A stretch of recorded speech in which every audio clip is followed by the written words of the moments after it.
BBC की एक documentary आई जिसपे प्रधानमंत्री मोदी और गुजरात दंगों को लेकर कुछ सवाल उठाए गए, कुछ आक्षेप लगाए गए।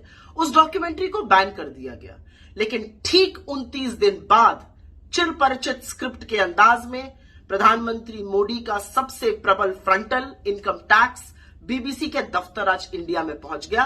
कहते हैं रेड नहीं हुई, हमने सर्वे किया। आपने जो भी किया, आपने दुनिया को दिखा दिया कि आप वाकई में बौखलाए हुए हैं, घबराए हुए हैं, क्योंकि जो आपने किया है वो एक घबराया हुआ तानाशाही करता है। This is how people react when they panic. आपने इस देश के अधिकांश मीडिया को चरण चुंबक बनाने का काम किया है।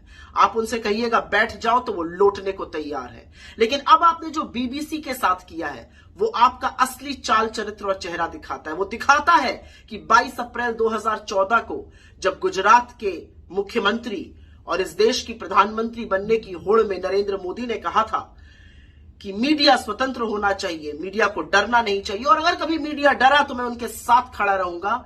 आपके एक्शंस उसके बिल्कुल विपरीत हैं। आप मीडिया के ऊपर रेड करते हैं, लेकिन कहां तक सवालों से बचिएगा? इस पूरे देश पर आप इनकम टैक्स की और ईडी की और सीबीआई की रेड करा दीजिएगा।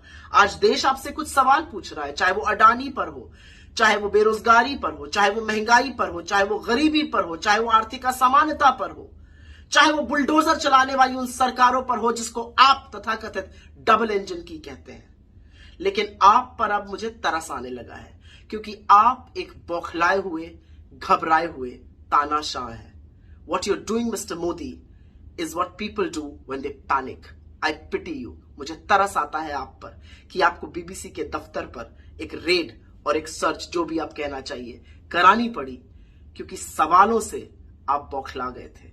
लेकिन ये सवाल तो देश पूछ रहा है और जवाब तो आपको देना ही पड़ेगा।